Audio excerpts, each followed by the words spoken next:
ఈ వీడియో కోసం please me phones rotate చేసుకోండి. సో ఈరోజు మా మమ్మీ కదా ఏం చేసింది, రాజ్మా చావల్ ఇంకా పూరి. సో ఆ ప్రాసెస్ చూసేద్దాం కదా. ఒక బౌల్లో ఒకటి ఆయిల్ వేసేసుకొని అందులో కావాల్సిన స్పైసెస్ మొత్తం వేసేసేయాలి. అండ్ ఆనియన్ వచ్చేసి పేస్ట్ కాకుండా అలా అన్ని చిన్న చిన్న ఆనియన్స్ కాకుండా లైట్గా గ్రైండ్ చేసేసుకొని మంచిగా రెడ్గా వచ్చేటట్టు వేయించుకోండి. అయితేనే టేస్ట్ అనేది బాగుంటుంది. దాని తర్వాత జింజర్ గార్లిక్ పేస్ట్ కూడా మంచిగా వేసేసేయండి. పేస్ట్ ఏం వేయలేను, జస్ట్ నార్మల్గా చిన్న చిన్నగా కట్ చేసి వేసాను. ఇప్పుడు ఏంటి, ఇంకా పసుపు అండ్ కొరియాండర్ పౌడర్ రెండు మంచిగా మిక్స్ చేసి లైట్ బ్రౌనిష్ వచ్చేటట్టు చూడండి. అలాగే టొమాటోస్ కూడా మంచిగా గ్రైండ్ చేసి ప్యూరీగా ఫామ్ అయిన తర్వాత ఇందులో యాడ్ చేసి మంచిగా మిక్స్ చేయండి.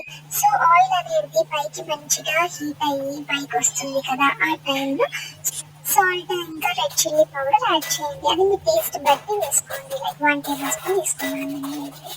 సో ఇంకా అది కూడా వేసిన తర్వాత కొత్తిమీర అండ్ పుదీనా కూడా వేసాను, కొంచెం టేస్ట్ బాగుంటుందని చెప్పేసి లైట్గా వేయండి. ఫైనల్ టచ్లో మళ్ళీ వేయచ్చు కాబట్టి. సో అలా మూత పెట్టాక చూడండి కదా ఆయిల్ అంత బాగా పైకి వచ్చేసిందో. ఆ టైంలో అప్పటిలోపు 12 hours నేను రాజ్మా నానబెట్టాను overnight. So morning boil చేశాను.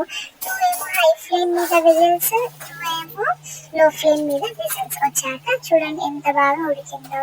సో మళ్ళీ దాన్ని మంచిగా మిక్స్ చేసేసి ఇప్పుడు ఎక్కువసేపు పట్టదు, ఆల్రెడీ బాయిల్ అయిపోయింది కాబట్టి జస్ట్ గార్నిష్ మళ్ళీ mint leaves and coriander leaves తో చేసేసి లైట్గా కరివేపాకు వేసేసేయండి. మళ్ళీ మూత పెట్టేసి ఒక 2-3 minutes అయ్యాక ఇంట్లో రెడీ చేసిన ఫ్రెష్ క్రీమ్ వేసాను నేను, కొంచెం టేస్ట్ బాగుంటుందని. అంతే, రెడీ రాజ్మా చావల్. యమ్మీ యమ్మీ. ఇప్పుడు చూడండి నా యొక్క ఎక్స్ప్రెషన్స్ ఎంత బాగుంటుందో.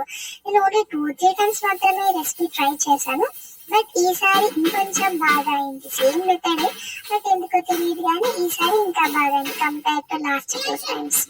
మా బుడ్డోడికి కూడా పెట్టాను, వాడు కొంచెం కారం ఉంది కాబట్టి తినలేకపోయాడు, వాడికి సెపరేట్ గా చేశానులే. ఏదో నేను తినేటప్పుడు వాడికి పెట్టడం ఇష్టము. నైట్ మా వారు వస్తున్నారు కదా, అందుకే అతనికి పూరి అంటే ఇష్టం కాబట్టి పూరి కూడా చేసి రెడీ పెట్టేశాను. ఇప్పుడు చూడండి మా వారి ఎక్స్ప్రెషన్ ఎలా ఉంటుందో. తన ఎక్స్ప్రెషన్ చూసి హ్యాపీ ఫీల్ అయ్యాను. ఎంతైనా హస్బెండ్ కి కుక్ చేసి పెట్టాక వాళ్ళు సాటిస్ఫై అయ్యి అప్రిషియేట్ చేస్తే అందులో ఉన్న కిక్కే వేరప్ప.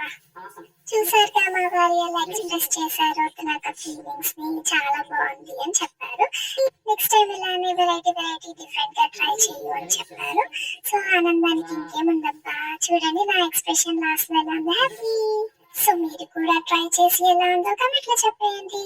Like, share and subscribe.